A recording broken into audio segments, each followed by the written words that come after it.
Queridos irmãos e amigos, desejo que a paz do Senhor Jesus esteja sobre cada vida e em cada coração. Vamos hoje estudar a lição 10, que será ministrada no próximo domingo, dia 8 de dezembro de 2024, o dia da Bíblia. O título da lição é A Promessa da Proteção Divina. Texto áureo. Porque aos seus anjos dará ordem a teu respeito, para te guardarem em todos os teus caminhos. Salmos 91, versículo 11. Verdade prática. Deus promete sua divina proteção a todos os que são fiéis à sua palavra. Leitura diária. Na segunda-feira, a proteção da palavra contra a tentação. Na terça, a proteção da verdade na luta contra o mal. Na quarta, a proteção divina diante de um ataque. Na quinta, o Espírito de Deus arvorará a bandeira contra o inimigo. Arvorará, no caso, é levantar a bandeira contra o inimigo. Na sexta, todos os inimigos serão aniquilados. E no sábado, as portas do inferno não prevalecerão contra a igreja. Mateus capítulo 16, versículo 18. Leitura bíblica em classe, Efésios capítulo 6, versículos 10 a 17 e Salmos 91, versículos 1 a 8. Efésios capítulo 6. O texto bíblico diz assim: No demais, irmãos meus, fortalecei-vos no Senhor e na força do seu poder. Revesti-vos de toda a armadura de Deus, para que possais estar firmes contra as astutas ciladas do diabo. Porque não temos que lutar contra carne e sangue, mas sim contra os principados, contra as potestades, contra os príncipes das trevas deste século, contra as hostes espirituais da maldade nos lugares celestiais. Portanto, tomai toda a armadura de Deus, para que possais resistir no dia mau e, havendo feito tudo, ficar firmes. Estai, pois, firmes, tendo cingidos os vossos lombos com a verdade, e vestida a couraça da justiça, e calçados os pés na preparação do evangelho da paz, tomando sobretudo o escudo da fé, com o qual podereis apagar todos os dardos inflamados do maligno. Tomai também o capacete da salvação e a espada do Espírito, que é a palavra de Deus. Salmos 91. Aquele que habita no esconderijo do Altíssimo, à sombra do Onipotente descansará. Direi do Senhor, Ele é o meu Deus, o meu refúgio, a minha fortaleza, e nele confiarei. Porque Ele te livrará do laço do passarinheiro e da peste perniciosa. Ele te cobrirá com as suas penas, e debaixo das suas asas estarás seguro. A sua verdade é escudo e broquel. Não temerás espanto noturno, nem seta que voe de dia, nem peste que ande na escuridão, nem mortandade que assole ao meio-dia. 1000 cairão ao teu lado e 10.000 à tua direita, mas tu não serás atingido. Somente com os teus olhos olharás e verás a recompensa dos ímpios. Plano de aula. Introdução. Muitos são os crentes em nossos dias que temem expulsar demônios, apavoram-se diante de obras de feitiçaria, objetos ligados ao ocultismo e afins. Oramos para que, por meio desta lição, sua classe saia esclarecida, edificada na palavra e com a fé avivada. Motive seus alunos a sempre buscarem o Espírito Santo para seguirem realizando a comissão dada por Cristo, revestidos de poder e munidos das armas espirituais.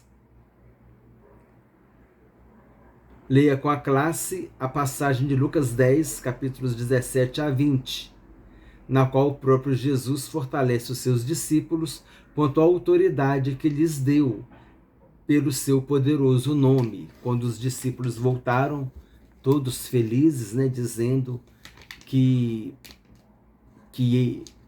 os espíritos se sujeitavam a eles, que as pessoas eram curadas, e Jesus disse: não se alegrai por isso, mas alegrai-vos porque os vossos nomes estão escritos no céu, mostrando que nós devemos ter a visão de que o importa é a salvação.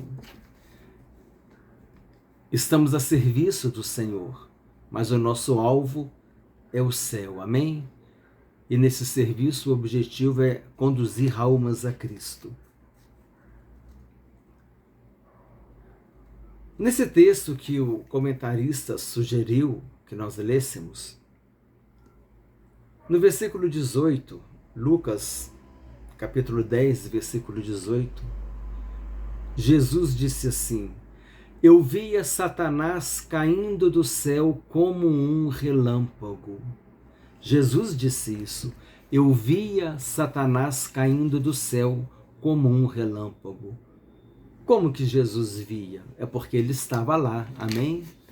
E o verbo se fez carne. No princípio era o verbo, e o verbo estava com Deus, e o verbo era Deus. E o verbo se fez carne e habitou entre nós, cheio de graça e de verdade, com a glória do unigênito Filho de Deus. Então o verbo veio habitar conosco. Jesus estava no céu quando Satanás caiu do céu. E esse versículo, ele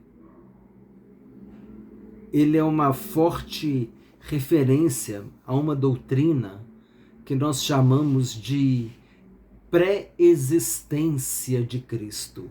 A doutrina da pré-existência de Cristo, ou seja, que Jesus ele já existia. Aqui Jesus disse: eu via Satanás caindo do céu como um relâmpago, nos dando a entender que ele estava no céu. Conversando com os judeus, Jesus disse: antes que Abraão existisse, eu sou. Esta também é uma referência bíblica sobre a doutrina da pré-existência de Cristo, que Jesus já existia. E esse, no capítulo 17 de João, na oração sacerdotal, é extraordinário esse versículo, quando Jesus diz assim: glorifica-me, ó Pai, com a glória que eu tive junto de ti, antes que houvesse mundo. Antes que houvesse mundo, Jesus estava com Deus. Jesus é Deus. Jesus estava na eternidade. Em Isaías ele é chamado de o Pai da eternidade, Deus forte, Pai da eternidade, Príncipe da paz. E essa doutrina é uma doutrina fundamental para o cristão.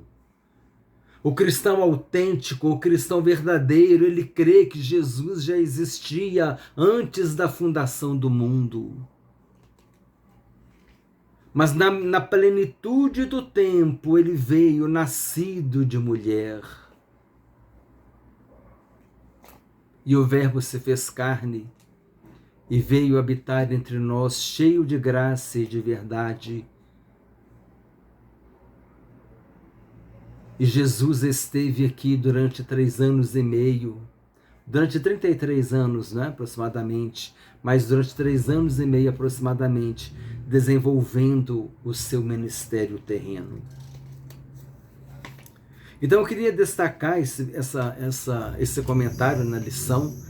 Esse comentário ele não pertence propriamente à lição, mas a gente não pode deixar de extrair essa riqueza doutrinária da palavra de Deus, a doutrina da pré-existência de Cristo, que Jesus já existia. Eu via Satanás caindo do céu como um relâmpago, antes que Abraão existisse, eu sou. Glorifica, meu Pai, com a glória que tive junto de ti antes que houvesse mundo. Esses 3 versículos e alguns outros, mas esses 3 versículos são suficientes para que a gente possa defender a doutrina bíblica da pré-existência do Senhor Jesus. Amém? O Pai da eternidade, o Príncipe da paz. Glória a Deus. Objetivo da lição: conscientizar acerca da batalha espiritual do cristão e quais armas o Senhor disponibiliza para a nossa proteção. O objetivo do item 2, ressaltar a onipotência de Deus como base doutrinária para a proteção divina. O objetivo do item 3, compreender que a infalível proteção do Altíssimo é para os que se mantêm fiéis em íntima comunhão com Ele. Motivação. A palavra de Deus nos mostra, e é preciso lembrar constantemente, que a nossa luta não é contra a carne ou sangue. Assim, as armas da nossa milícia não podem ser carnais, mas poderosas em Deus para destruir fortalezas espirituais. O cristão, portanto, não pode se portar como um mundano que não tem a quem responder ou recorrer diante das adversidades. Assim veremos que a proteção divina não falha e prevalece sobre todos os males para aquele que se mantém fiel aos preceitos de sua palavra. A proteção divina está sobre todos os males, ou seja, toda a proteção te guarda de todo mal. Aqueles que se mantêm fiéis aos preceitos da palavra de Deus. O tema desta lição é também um alerta para que não nos esqueçamos da natureza de nossa batalha e de nosso verdadeiro inimigo. Por isso, proponho uma reflexão sobre o tipo de arma indicada para combater diferentes problemas. Por exemplo, pergunte se tentariam matar uma barata com oração ou expulsar um demônio com inseticida. É com essa lógica que agimos quando tentamos resolver as batalhas de ordem natural, espiritualizando ou transferindo para Deus a responsabilidade do que cabe a nós fazermos. Assim como quando tentamos lutar com as armas humanas contra inimigos e batalhas espirituais. Por fim, você pode deixar para meditação a passagem de 2 Timóteo, capítulo 2, versículos 23 a 26, que corrobora, quer dizer, que apoia, que concorda, que serve de suporte com essa reflexão. É 2 Timóteo, capítulo 2, versículos 23 a 26. Aqui, irmãos, eu gostaria de fazer uma breve consideração. Talvez a gente esteja ouvindo assim, né, com alguma frequência, as pessoas falando assim: nós não podemos espiritualizar tudo. Mas acontece que o problema é também a pessoa não espiritualizar nada. Porque quando ela diz assim, eu não vou espiritualizar tudo, ela não espiritualiza, tudo bem, mas aí também não está espiritualizando nada. E nisso o inimigo pode encontrar uma brecha para entrar. Então, como diz a lição, você não vai pegar um inseticida para expulsar demônio. Ele não vai matar uma barata com uma oração. É necessário pedir a sabedoria do Espírito Santo para entender. Jesus disse, aquilo que é carne, aquilo que é espírito. Aquilo que é carnal, que é natural, que é da natureza humana, a gente resolve com os recursos humanos. Mas agora, aquilo que é espiritual, nós deveremos lançar mão dos recursos espirituais. E talvez a situação esteja com certa confusão E a gente fala, Senhor, me dá o discernimento para eu entender se isso é espiritual ou se isso é carnal. Se eu resolvo de uma maneira humana, com os recursos humanos, ou se é da maneira espiritual, né? Lançando mão de oração, jejum e outras armas espirituais para podermos resolver o problema. Então, esse negócio, a gente não pode ficar espiritualizando tudo. O inimigo, ele está atuando e a pessoa não está espiritualizando. E aí ele pode ganhar terreno. Mas em algum momento realmente não é para espiritualizar, aquilo é coisa da carne mesmo. Você comeu uma comida que te faz mal, que te dá alergia. Aí aquilo te dá uma alergia, você não pode comer aquilo, você sabe disso. Você come, é uma coisa, você vai ter que tomar um antialérgico, uma coisa natural, você vai ter que lançar mão de um recurso natural, né? Agora, aquilo que é espiritual, você vai lançar mão do recurso espiritual. Agora, eu tenho achado um perigo essa frase, a gente não pode ficar espiritualizando tudo. Devemos falar assim, Deus, me dá o discernimento para entender o que é espiritual e o que não é espiritual. E vamos agir de acordo com a situação. Lançando mão de recursos humanos, naturais, ou de recursos espirituais. A conclusão da lição. Esta lição fortalece a fé e a segurança em nossos corações de que o nosso Deus Todo-Poderoso cuida de nós e nos protege contra todos os males. Ainda que Ele nos impeça de enfrentá-los, o Espírito Santo nos ajuda em nossas fraquezas e nos disponibiliza armas espirituais para vencer o adversário. Contudo, é necessário que entendamos que tais bênçãos estão disponíveis para aquele que o busca e se mantém fiel à sua palavra, isto é, aquele que de fato habita no esconderijo do Altíssimo. É o que nós devemos fazer, habitar no esconderijo do Altíssimo, fazer do Senhor a nossa morada. Onde você mora, você demora, né? Então devemos nos demorar na presença do Senhor. Ana demorou-se na presença do Senhor. Ela ficou orando durante muito tempo. Devemos demorar na presença do Senhor. E aí viver em espírito continuamente, né? Em todo momento, orando no espírito. Agora vamos para a revista dos alunos. A palavra-chave é proteção. Vamos para o comentário e introdução. Nesta lição, tomamos Efésios 6 e o Salmo 91 para estudar a promessa de proteção que Deus faz ao seu povo diante das investidas do maligno contra as nossas vidas. Assim, ao longo das Escrituras, o inimigo que se apresenta contra nós não é um ser humano, mas um ser espiritual. Por isso a nossa luta não é contra a carne e o sangue, mas sim contra Satanás e seus demônios.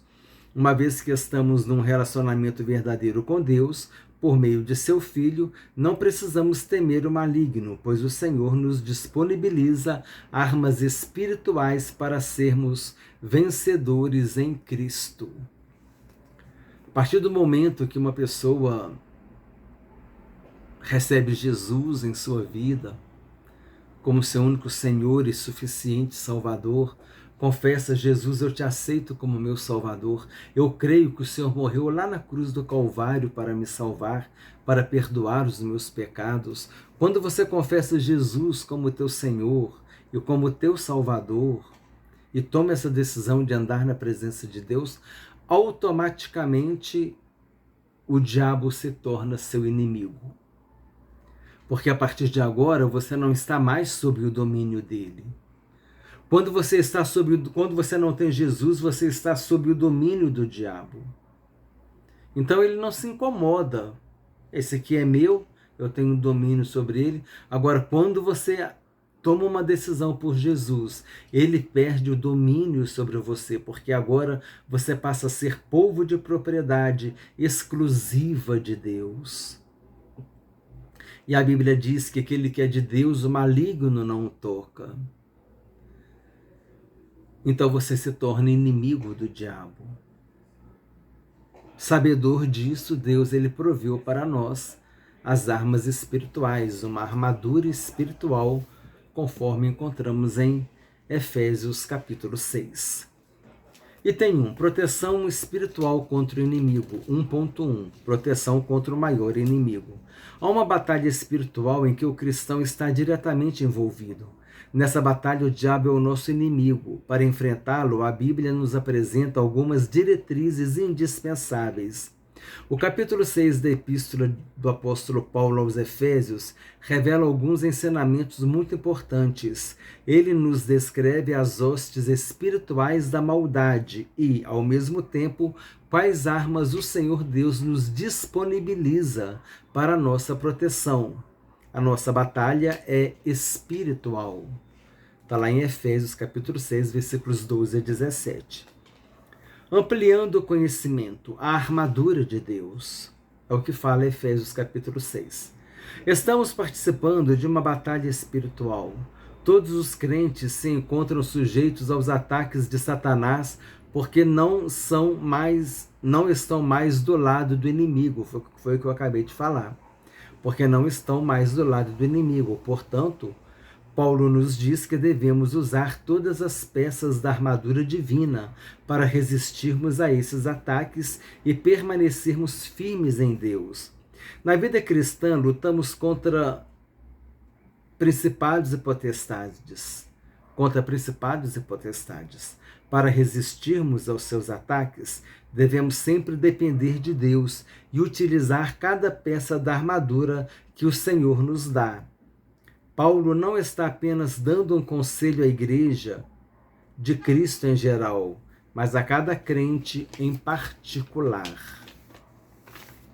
Item 1.2. Os inimigos espirituais em Efésios. Em Efésios capítulo 6, versículos 10 a 12, o apóstolo Paulo nos mostra que os nossos inimigos são espirituais. As expressões que o apóstolo usa para esses inimigos são principados, governos do mal liderados pelos príncipes das trevas, potestades, poderes malignos que se levantam contra os servos de Deus, príncipes das trevas deste século, demônios que lideram outros demônios e combatem a igreja do Senhor Jesus. Hostes espirituais da maldade nos lugares celestiais, regiões de demônios preparadas para destruir, legiões de demônios preparadas para destruir a vida espiritual dos crentes, das igrejas e do ambiente de adoração a Cristo. Satanás e seus demônios desenvolvem estratégias para tentar deter o avanço da igreja de Cristo. Mas em Mateus 16, 18, conforme nós lemos, está escrito: as portas do inferno não prevalecerão contra a igreja de Jesus. Essa é uma palavra de vitória que já está proferida, a vitória já está decretada, devemos permanecer firmes e inabaláveis na presença de Deus. 1.3. As armas espirituais do crente. Para enfrentar as poderosas hostes espirituais da maldade, temos uma armadura espiritual providenciada por Deus, descrita em Efésios capítulo 6, versículos 14 e 17. Uma armadura constituída pelas seguintes armas espirituais. Letra A, verdade, uma poderosa arma contra a mentira do diabo. Letra B, couraça da justiça, uma vestidura que protege o crente dos golpes mortais, das tentações do maligno. Letra C, a preparação do Evangelho da Paz, o Evangelho de Cristo para que o crente vença o diabo como Jesus o venceu. Letra D, o escudo da fé, uma proteção do servo de Deus contra os dardos inflamados do maligno. Letra E, capacete da salvação, uma convicção profunda da salvação em Cristo. E F, espada do Espírito, uma poderosa arma de ataque contra os ataques malignos. Essas armas espirituais nos mostram que na batalha em que nos encontramos não podemos lutar com a nossa própria força, sempre na dependência de Deus, né? Lançando mão também do nome de Jesus, que é uma poderosa arma que nós temos. Sinopse 1. Cientes de que a luta do crente não é contra a carne ou sangue, é preciso estar revestido de toda a armadura de Deus para enfrentar as hostes espirituais da maldade. Auxílio teológico. A batalha espiritual do cristão. O apóstolo Paulo emprega escotos para se referir ao reino satânico. Ele especifica os principais agentes do reino das trevas e conclui dizendo que eles formam as hostes espirituais da maldade. Efésios capítulo 6, versículo 12. Essa expressão refere-se aos espíritos malignos, um termo presente no pensamento judaico e no Novo Testamento. Essas hostes são comandantes do exército de Satanás, principado, potestades e dominadores deste mundo tenebroso, contra quem temos de lutar fortalecidos no Senhor e na força do seu poder e revestidos da armadura de Deus. A expressão lugares celestiais ou regiões celestiais no presente contexto nos chama a atenção, pois parece indicar o céu, o lugar onde Cristo habita, a morada dos crentes. No entanto, o apóstolo escreve contra as hostes espirituais da maldade nos lugares celestiais, termo que aparece 5 vezes em Efésios, em nenhum outro lugar no Novo Testamento. No mundo antigo, as pessoas acreditavam que o céu tinha diferentes níveis ocupados por uma diversidade de seres espirituais. No nível mais elevado, habitava Deus com seres mais puros, ou seja, as regiões celestiais podem significar onde Deus está ou onde estão os poderes espirituais. O sentido dessas palavras depende do contexto em que elas aparecem. Então, tem que analisar o contexto para ter uma melhor compreensão. Item 2. A maravilhosa proteção de Deus. 2.1. A proteção de quem se relaciona com Deus. O Salmo 91 revela a proteção divina para os que se relacionam com Deus e andam em sua presença. É um salmo que afirma que Deus oferece descanso para a alma que se relaciona com Ele.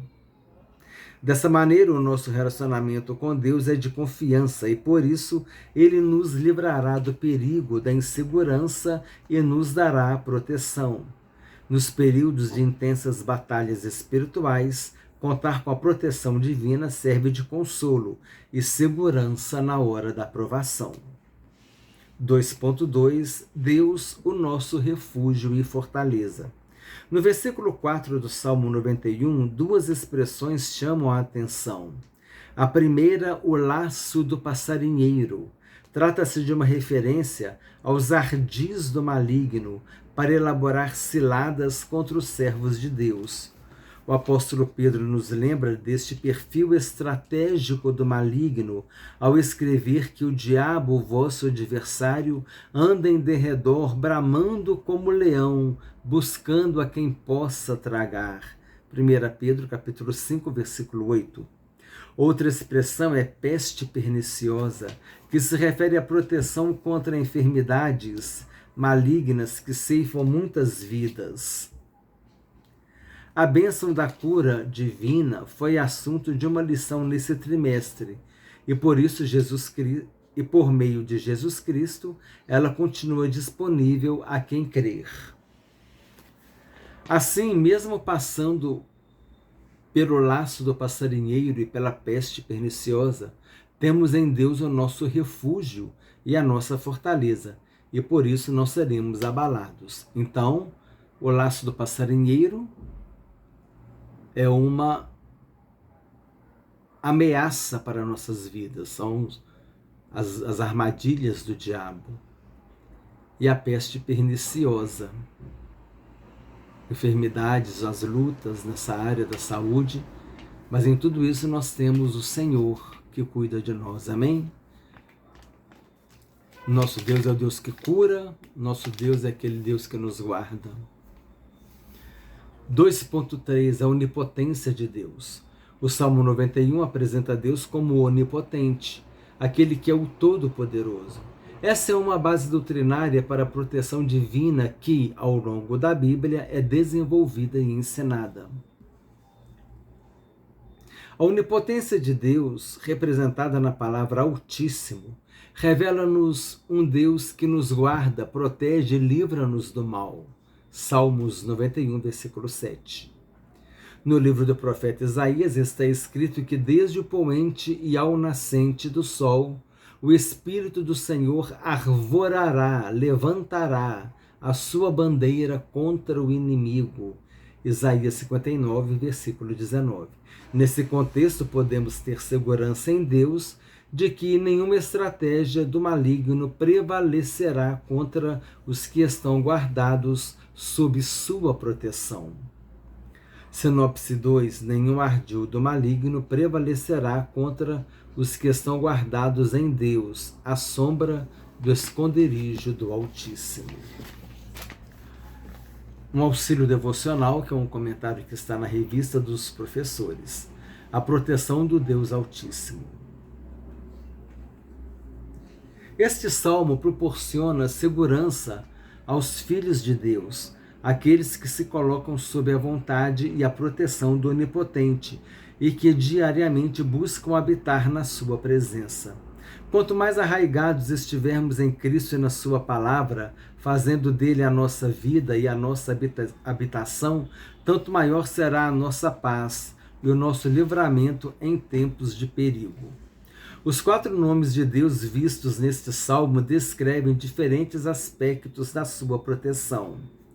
Altíssimo demonstra que ele é maior do que qualquer ameaça ou perigo que venhamos a enfrentar.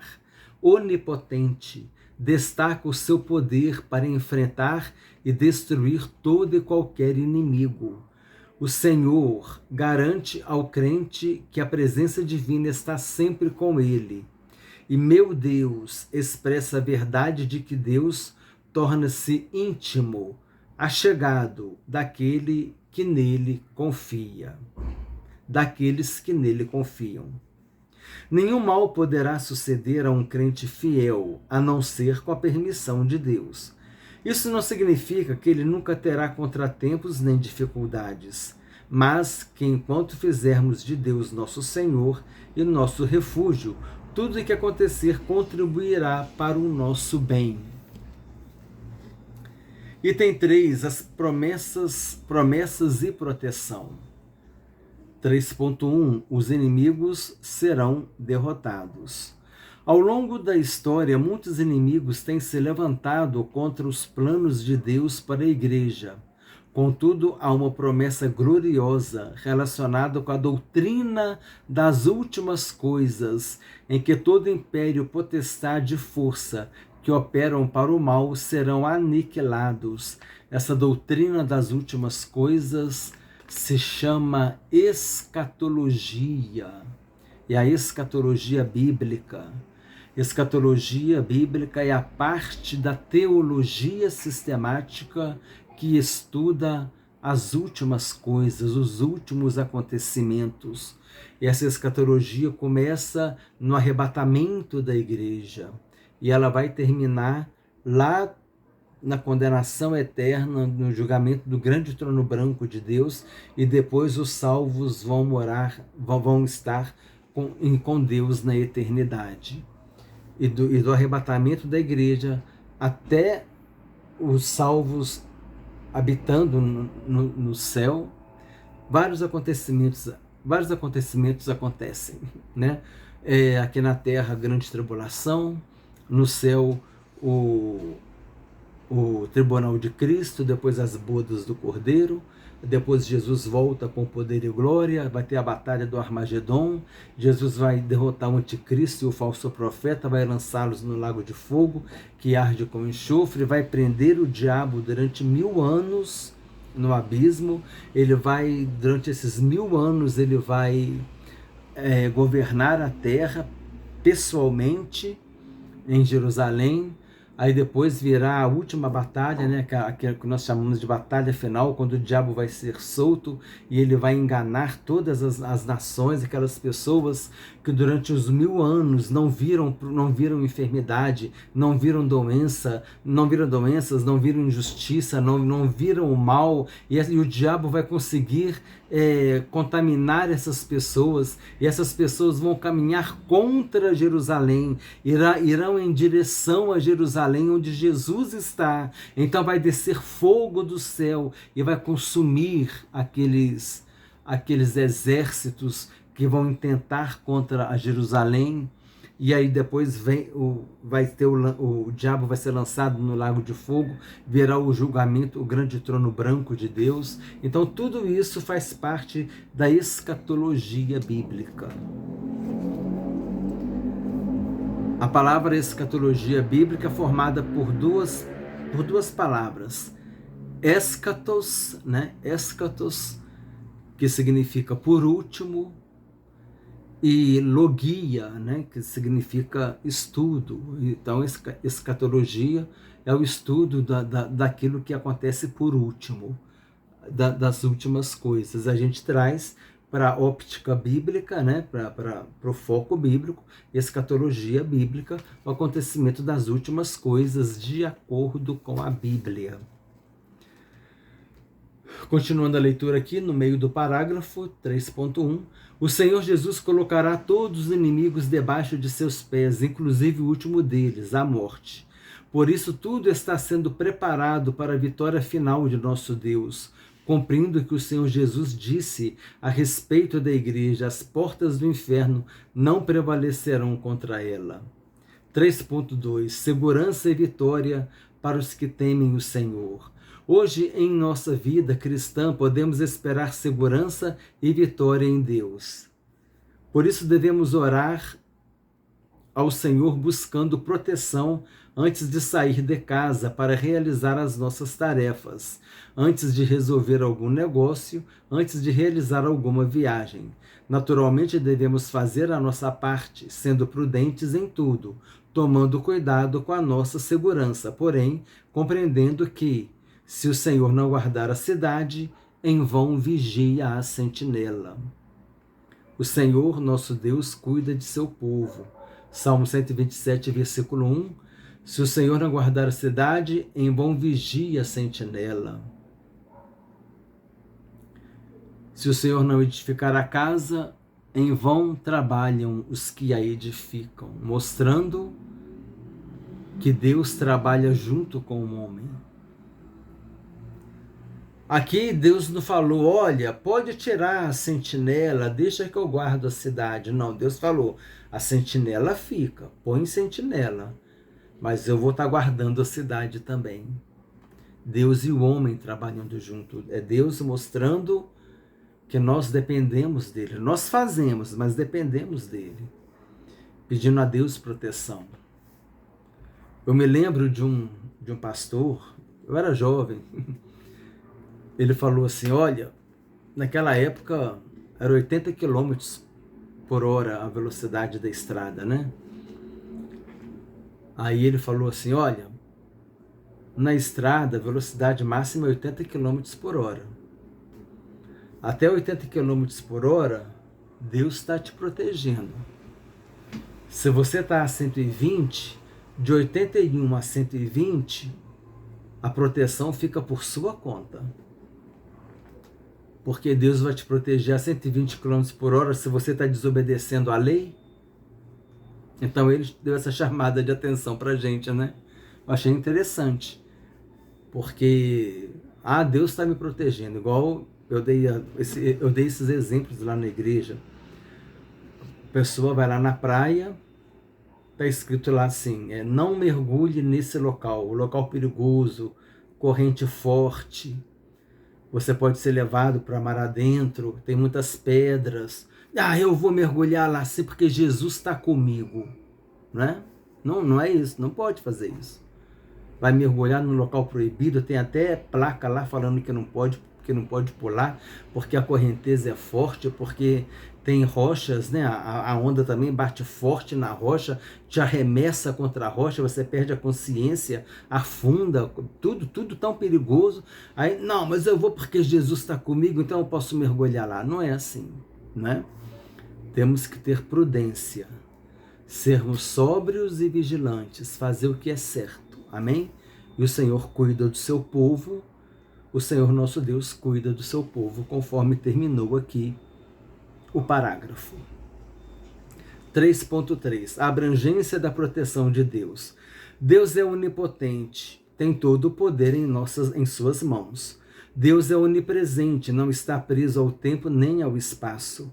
Nesse sentido, à luz dos textos que estudamos nesta lição, Efésios 6 e Salmos 91, Deus é apresentado como aquele que protege o seu povo.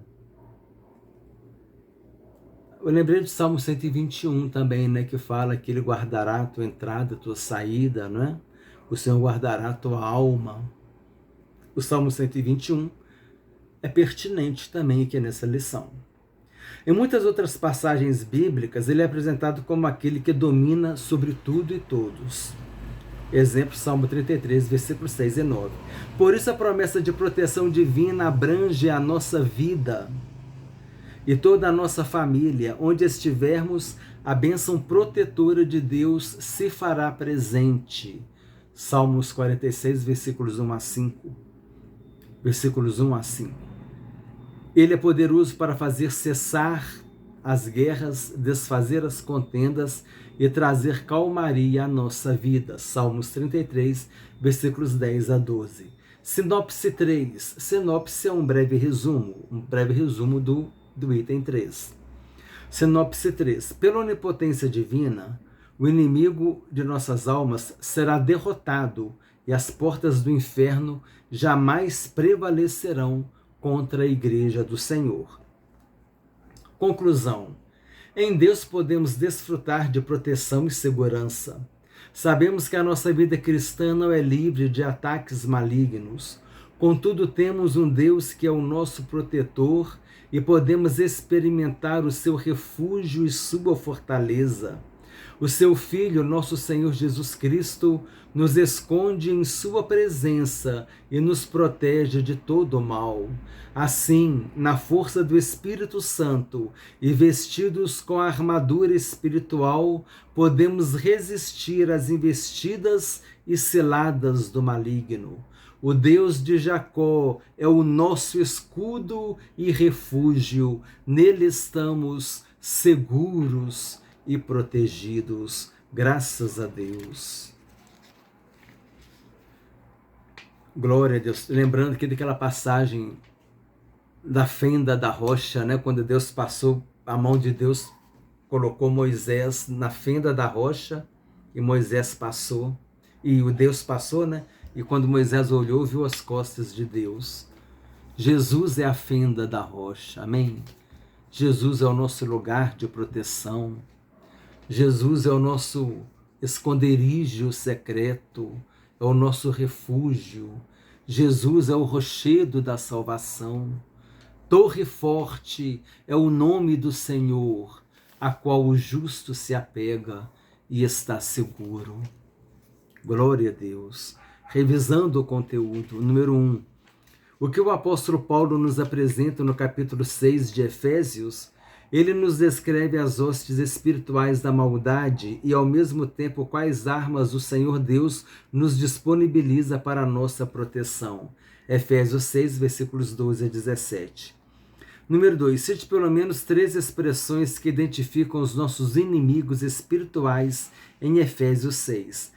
As expressões que o apóstolo usa para esses inimigos são principados, potestades, príncipe das trevas deste século e hostes espirituais da maldade nos lugares celestiais. Número 3. O que o Salmo 91 revela? Revela a proteção divina para os que se relacionam com Deus e andam em sua presença. Número 4.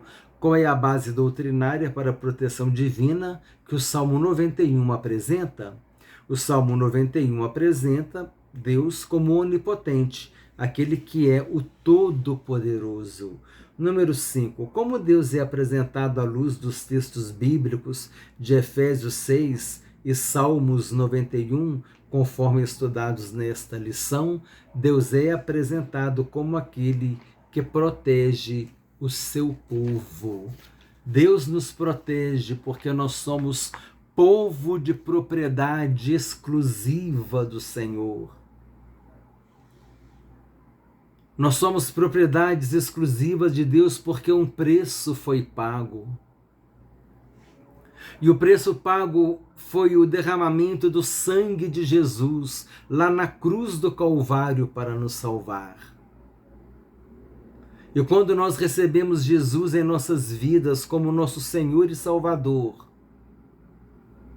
recebemos o perdão dos nossos pecados. Reconhecemos que Jesus morreu por nós e é isso que Deus quer, é isso que Deus deseja. A única coisa que Deus deseja para te dar a salvação é que você reconheça que Jesus morreu a sua morte na cruz do Calvário, pagando a culpa do teu pecado, uma morte vicária e expiatória. Vicária porque foi substitutiva. Vicário vem do latim, vicarius, significa substituto. Jesus morreu em seu lugar, Jesus morreu em meu lugar, e expiação significa o pagamento de uma culpa. Você é castigado pagando uma culpa, e Jesus, ele pagou a culpa do nosso pecado. O castigo que nos traz a paz estava sobre ele, e pelas suas pisaduras nós fomos sarados. O castigo que nos traz a paz estava sobre ele, porque quando Jesus morreu na cruz, ele removeu de nós os pecados, ele tem o poder para nos perdoar os pecados, e os nossos pecados nos fazem inimigos de Deus. Mas em Jesus nós temos o perdão dos nossos pecados, e agora nós temos paz com Deus por meio de Jesus Cristo, nosso Senhor. Só Jesus pode nos dar paz com Deus, porque só Ele pode nos perdoar os pecados. Só Ele pode perdoar os pecados. Ele disse que Ele tem autoridade para perdoar os pecados. E Ele disse: para as minhas ovelhas eu dou a vida eterna. E quando nós tomamos essa decisão de receber Jesus em nossa vida, como Senhor e Salvador, nós agora passamos, aqui nós estudamos nessa lição, nas últimas lições, a gente passa pelo processo de santificação. Santificação significa separação. Há uma santificação posicional. Porque antes nós não éramos filhos, mas quando nós recebemos Jesus, nós nos tornamos filhos de Deus. Em Gálatas capítulo 3, versículo 6, o apóstolo Paulo diz: mediante a fé em Jesus Cristo, vós sois filhos de Deus. João capítulo 1, versículo 12 diz: mas a todos quantos o receberam, deu-lhes o poder de serem feitos filhos de Deus, a saber, aos que creem no seu nome. Nós somos filhos adotivos de Deus, por meio de Jesus Cristo. E então nós passamos a ser povo de propriedade exclusiva de Deus. João, em uma de suas epístolas, diz que aquele que é de Deus, o maligno não toca. Por isso nós temos a proteção de Deus, e por fato de termos a proteção de Deus, o diabo não pode nos tocar. Glória a Deus por essa palavra. Que possamos ter Jesus em nossas vidas. Se você ainda não tomou essa decisão, tome hoje, tome agora, porque amanhã pode ser tarde demais. Diga agora: Senhor Jesus, eu te recebo na minha vida como meu único Senhor e suficiente Salvador. Eu creio que o Senhor morreu na cruz do Calvário para me salvar. Perdoa os meus pecados, me dá a vida eterna, abre meu entendimento para eu entender a tua palavra. Dá-me do teu Espírito Santo para que ele venha habitar em mim e me ensinar os mistérios escondidos, os segredos escondidos na palavra de Deus. E o Senhor Jesus vai abençoar a tua vida. Hoje você pode ser salvo. Hoje você pode ter Jesus em tua vida como único Senhor e suficiente Salvador. Hoje é o dia sobremodo oportuno. Hoje é o dia da salvação. Não deixe para amanhã a decisão mais importante da tua vida, que é receber Jesus como Senhor e Salvador, porque esta decisão vai definir o teu destino eterno. Esta decisão vai definir a sua eternidade. Você é o único responsável pelo seu destino eterno. Compartilhe, irmãos, esse estudo, essa mensagem com irmãos, amigos e todos aqueles que gostam de ouvir e estudar a palavra de Deus. Se você chegou até aqui, faz um comentário e glorifica o nome do Senhor Jesus. Amém? Desejo que Deus te abençoe ricamente em nome do Senhor Jesus Cristo.